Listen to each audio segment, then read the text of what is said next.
You started lately to study, well, you've done for some years now, to study the background of Jesus as a myth or as a historical person. Yeah.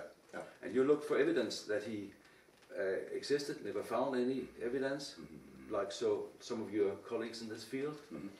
And you say that he's a completely mythical person, and actually that this myth is taken almost word for word from Buddhist sources. That's right. You've written several articles and a book which I think I have the Swedish version here. Swedish version, Hemligheten, version. Hemligheten of Christus, the secret of Christ. Yes. And this is the German one. The German one. Do you have it in more languages? Or? Perhaps something is on its way in Russian. I forget. This was published by an old Maoist, to be quite sure. Really? A fanatical communist who was in favor of freedom of speech, unlimited freedom of speech. My God, can that so exist? don't come and tell me I'm either this or that. I get along with this kind of people or that kind of people. Even, I'm sorry to say, these communists. As long as you can rely on what they say. Well, freedom of speech is as long as a really word is a word. And this guy, he was a word was a word. Yeah. Because, I mean, with all this brainwashing, all we can ask from people really is that they have an open mind on such important subjects, and they have been told in school and in universities and by the press and the media every day the exact opposite. So all one can ask, wouldn't you say so, is freedom of speech has to be there. Yes, and not to of course, freedom of speech is a difficult thing, because it doesn't mean that people should keep on saying nonsense. It is also has to do with certain rules of debate. I mean, if you're at a meeting and some person keeps on interrupting you and asking the same question, saying, I don't think there is a place called the United States of America. Then at one point you say, okay, now we've heard it, we don't want to hear it. That's not speech. That's not speech. That's right. That's so what I'm saying is that there are certain rules to be followed. Of course. We have to be civilized, which is also the main subject of the seminar we're going to have here, which is really, you see civilization, Western civilization, go deeper and deeper until the point where nothing can be said. It's all sound bites. It's all very, very superficial. But you have several colleagues who say more or less the same, that Jesus is a myth. So you're not all alone in this field. There's a lady in the United States, Ashariah S.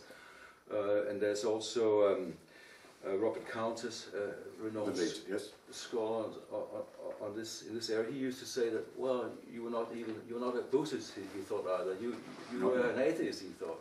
Is that? Would you like to? Not even that. No, if I'm anything, then I'm a follower of Pythagoras. If I'm anything, or Stoic. Yeah, you like the Greek roots of the Western culture. Yes. We have to get a little bit back to that, but can we expect you to now recant on the Jesus issue? So you will say that he really lived, and it's not fair to ask questions about that. No, not at all. Not at all. I mean, every day I'm more and more convinced. I can prove that. Well, just to show you the situation, I have invited all the bishops and all the professors of theology in Denmark, offering to pay their costs of travel, to meet me in an open debate in front of the camera, in order to establish the historicity of Jesus. I'm saying Jesus was a literary figure. I boil it down to this. Jesus Christ was a literary figure, like Donald Duck, like Superman. Entertaining to read about. Theologians must, in order to survive, insist on Jesus being a historical person. The moment they say he never existed, they're out of job. So I invite all Danish bishops, and I now repeat, and I can even extend it to any bishop in Europe. I will need to pay the travel expenses of the Holy Father in Rome, give him free lodging with a good cup of tea, if he will meet me in an open debate where he tries to establish the historicity of Jesus. This is an open invitation to any professor of theology, ancient, Old Testament or New Testament. In fact, to any historian of religion. I am willing to challenge that person that Jesus is only a literary figure, and I would need 1 hour or so to establish my thesis. And I'm willing to meet any argument such as, oh, there are 3 or 4 ancient sources that mention him, and so on and so forth. This is my challenge. Yes, that's simply my challenge. Come here and establish the historicity of Jesus Christ. Right.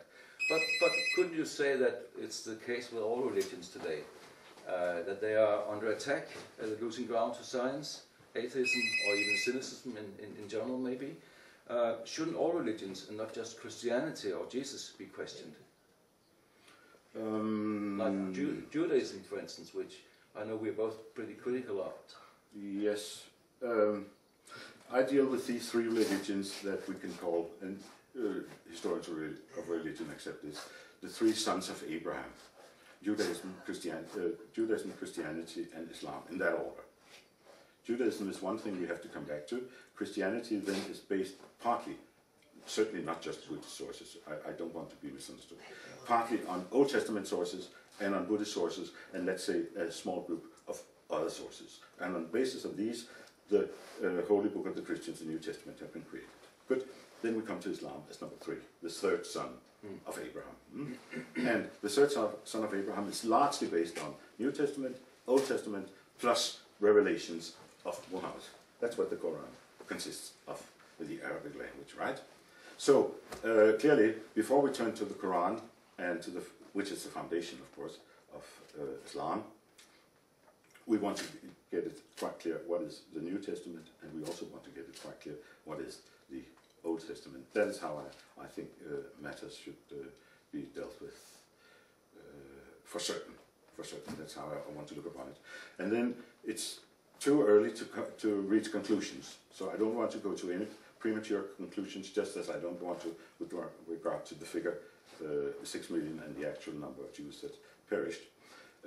Here is a slow and patient work ahead of us, and above all, I expect good research from where good historical research has always come, first of all, Germany. For the fact is that in this field, not so much history of religion, if I may be a bit more specific, but when it comes to compiling dictionaries, without which you cannot study the ancient text, and concordances, giving all the words and places, and good textual editions. We rely on German scholarship. Little by little, we have a very, very, very sound foundation. But what will be the conclusion with regard to the religions? Here I want to call attention to something very important, that when the ancient Greeks and Romans talked about religion, they made a 3-fold distinction, and you want to keep that in mind. They said religion covers 3 aspects, and you must not confuse them. Fundamentally, there is in Greek religion, which is in the end also a source of Judaism. I'll have to deal with that separately. There you will see that there is a philosophical foundation which is purely rational. I'm speaking about the 3-fold distinction of religion. And above that there's a mythical. When we hear the stories of Zeus and later on of Jesus, these are myths. Myth means story. Behind this there is philosophy. And at the very top there's something else, rituals. And that is going to church on Sundays. That are the ceremonies, participating in the rituals, baptism and the Holy Mass, and so on. So religion for the Greeks and the Romans had these 3 levels. Today, official Christianity, with its more than 2,000 churches in Denmark, only pays regard, or mainly pays regard, to 2 aspects, as you can see, going to church, and then the myths. Because Lutheran theology, which is being supported by the state here, Lutheran theology says, sola scriptura, sola fide. That is, you have to take the text as it comes there to you. It's okay to interpret it, but basically this is a historical guide, and roughly the scripture is the word of God. That is the framework within. Which has no future today with religions in general. That you just take the word for what it says. But I'd like to ask something else just to end off this subject. Yes.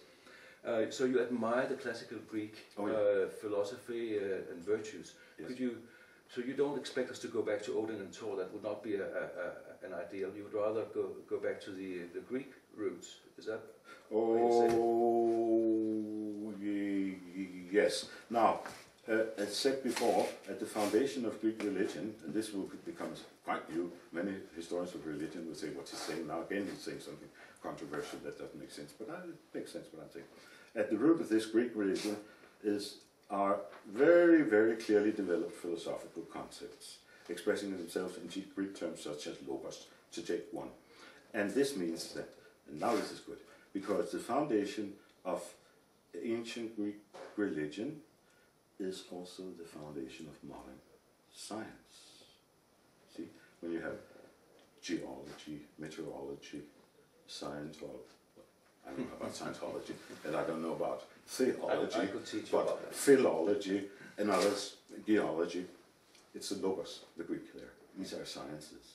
And that is the hope, as opposed to Judaism, as opposed to Islam, and as opposed to Christianity, where there's no ideal of science. Then there was the ideal of science in ancient Greek religion. And for that reason, and only for that reason, there might be a future for Greek religion, because there is no deep split between religion and science. And that's good. I remember you saying these main 5 or 6 virtues of the Greeks. What Yes. were they? Yes. I keep forgetting them. Yes. They're very important. They are very important. And this, from around the time of Socrates, if not earlier, so many gifted so-called philosophers in Greek discussed these issues of the right way to live. And they more or less agreed on the idea of arete, virtue. You could also translate it as honor. See, Christianity has no concept of honor. No concept of honor in Christianity. That's very, very important. Of course, it's an aristocratic Roman Greek idea. Honor consists of 4 virtues that cannot be separated, and they say a scientific attitude to things, that is, you want to figure out what's true and what's not true. We've been talking about this already. Then you have courage. We've been talking about this. If you may be a good scholar, a good scientist, but if you don't have the courage to express your views, because you get fired, you're afraid of the press, of public opinion, it doesn't work, so you have to have scientific attitude, you have to have courage. Then you have to have temperance. That means a little child cannot really evaluate and make a balance of how things are. Meaning also you have to be tolerant and not at all dogmatic or extreme. And then you have to be just. You have justice, and you just have to think a little about it. Before a judge, he can pass a just and righteous judgment. He has to know what he's dealing with. So you have to know the truth, otherwise you cannot be just. You cannot be just or really get to the truth unless you have courage. And then you must have balance, because you do realize you have to be mature, and it takes time. You have to be tolerant. There may be aspects you haven't seen. So these 4 virtues constitute the ideal of humanity. They are not found in the New Testament, and that is, from a moral point of view, the main reason that Christian morality is insufficient. It's simply insufficient, and it's advanced barbarism compared to the ancient world of the Greeks and the Romans. I have no doubt about that. All right, that's a very you put it very nicely there. So Greek philosophy, Greek ideals are high in your estimation. There's also a movement called the New European Right, which has been concentrating on what could sort of restore Western civilization and what are the values we should bring to the fore.